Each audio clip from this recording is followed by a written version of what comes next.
Thank y'all for tuning in to Evergreen. We back. Doug, we back, man. We back again. You ready? Hey, but what they need to do, man? They need to what? Like, subscribe on our YouTube channel, The Evergreen Pod. Instagram, The Evergreen Pod. TikTok, The Evergreen Pod. The more likes, the more subscribes, the more times you'll see our face. Hey, man, shout out to our people, too, man, at Red and 30, God Can't Fail, DBF, Glory Real Estate Solutions, man. We all in here, man, and we getting it done, man. Let's get back to that top five since we left them hanging with the cliffhanger, Doug. So they know what time it is. Can you hit it one more time for them? Boom, boom, boom, boom. Boom, boom, boom, boom. Boo Boys, you know what it is. Come in, number 5, LSU Tigers. Go Tigers. Talk to me, baby. Say, man, I'm loving the strength and conditioning staff. Most importantly, right? Shout out to Coach Frank Wilson. Shout out to BK, Hankton, Steeples. They've been doing a great job recruiting, right? So they have evolved this offense, this defense, and they got a new special teams coach. This special teams lost them 2 games last year, and now they got a new special teams coach, man. I love the organization. I seen the other day, they brought a bunch of former players back for practice on Saturday. Got in the scrimmage, man. So I'm loving everything they're doing right now. I like their roster. I love the way it's set up, and they are building for the future. I'm not going to give a prediction right now. That'll be on a later episode for overall. But I love the team speed where it's getting that. Shout out to Harold Perkins, man. You a dog, man. Get that NIL up. Let's go, Harold, man. Absolutely. 2 things by LSU right now. Buy-in. That's what I'm seeing right now. Every player is bought in. Coaches are bought in. The organization's bought in. And I think what BK has brought is some stability to that program, some discipline. But also, I feel like at this point in the second year, he's having controlled chaos. I understand the first year, right? When you come in, it's a lot that you had to change in that program. But right now, it's controlled chaos. So I think you're going to see them dogs get unleashed a little bit more this year. A little bit more. Hey, Harold Perkins, sideline to sideline all day long. I'm looking forward to it. So they moved them to middle back. Real quick, we got a little time. Okay. Tell us the difference from what he did last year to what Harold about to do this year playing in the middle.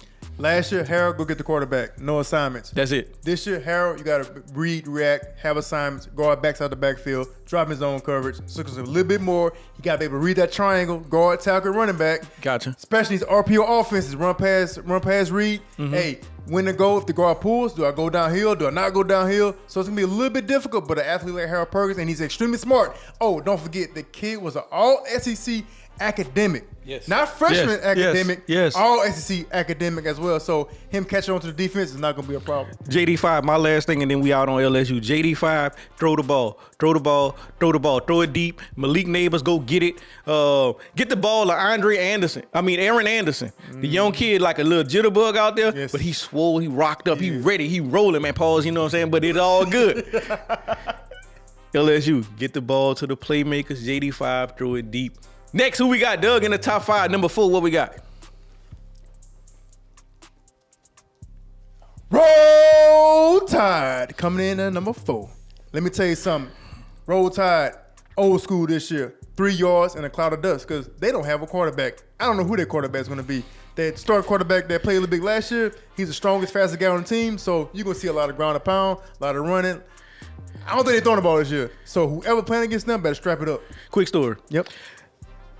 Alabama don't have a quarterback this year.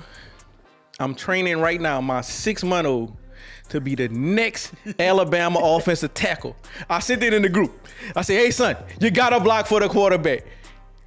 That's what Alabama got to do. Yep. They got to figure it out as they go, win games any way they can. Offense, defense, special team. Let the great Nick Saban come out and do what he do, and everybody else just fall in line. They also have new defensive coordinator. Also, don't forget that part of it. Their defensive coordinator left and went to Ole Miss. Now they got a new defensive coordinator, so we got to see how that team gonna gel, see what's going on with everybody, make sure everybody in the right position, and make sure there's no bust. Because Alabama usually does not have busts in the secondary, because that's Nick Saban's specialty. That's true. Also, as well, so I forgot what I was about to say. God dog it. Let's move on to number 3, Will. Let's get it. Number 3.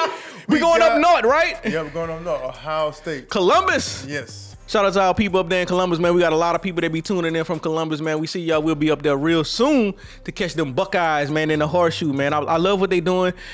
I don't know if their coach can win the big game. Right. They got the roster every year. They got a great quarterback. Their offensive skill positions be on point. They got the best defensive line coach in the country. Hey, young boy, I know you're from Louisiana, but the best defensive line coach in the country is at Ohio State.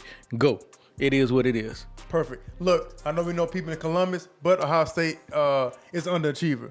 So even though we got people in Columbus, that's our people. Shout out people in Columbus, but underachiever. They got SEC talent in the Big Ten, and they never can get it done. Don't know if they is the man for the job. I'm not calling for the man's job, but hey, how much talent can you possibly have and you can't get over the top? I mean, Justin Fields obviously can't get over the top. He has had the best wide receiver corps in the past 2 or 3 years. Marvin Harrison Jr. Thank you. Always has elite defensive linemen. When are you going to get it done? They got to go to ground and pound a little more. Got to. Until they go to that, they're not gonna win. Right. They're not gonna win, man. Who we got at number 2? You know, why you got down just now? Because man. How can the number 2 team in the country depress you? Because it's Michigan. And I wish people would stop. Stop putting Michigan in the top 5. Stop putting Michigan in the top 10. And I get it and I understand it, but they're going to set you up to disappoint you. Jim Harbaugh is a good coach, but obviously he's suspended for the first 3 games. Don't know how much impact that's going to have. I don't even know their first 3 games that they play this year. Doesn't really matter. I just know if they do get to the playoffs, they're going to get mollywopped in the first round by whoever they play. Man, that's how you do them people, That's man. how I do it. Hey, they got a good running back though.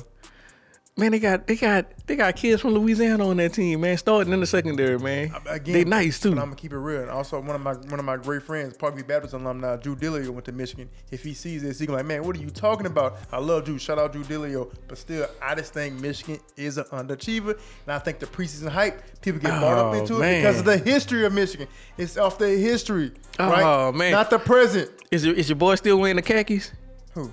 The coach. He wear the khakis still? Still wearing the khakis. They ain't winning. Nope. They ain't winning then. Cause I ain't never seen a coach wearing khakis on the sideline, and he trying to, football wise, they got everything. They got the alumni base. Yep. They got the fan base. Yep. They got the NIL money. Cause remember they the ones that started getting all of the seniors to come back and paying them up front. They have the talent. They got the strength and conditioning staff. They got everything they need, and they play in the cold weather where people don't want to play them. That's true. So they always gonna try to out physical everybody. If Harbaugh doesn't win it this year, he's never gonna win it. Never. Because this is the most talented team he has. That's why they rank number 2. The only thing in front of him is the number 1 team, and he gonna have to see them sooner or later. So he might as well be every day be preparing to see the number 1 team in the country. Who's the number 1 team in the country, Doug? Georgia Bulldogs. Athens finest. Man, they got that thing rolling, man. Shout out to Kirby Smart, man. Kirby, people doubted Kirby a couple years ago. Remember they said they didn't think Kirby could win the big one. Then he came to back to.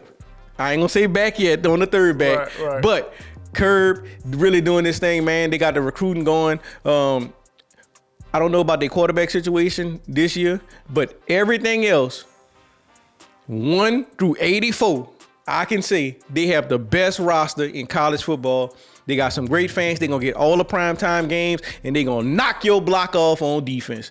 What you think about Georgia, man? First thing, they have the easiest schedule in the country. They're going to run through the SEC East. That's only people that can beat them is Tennessee. But easy schedule. Also, I do have cause of concern.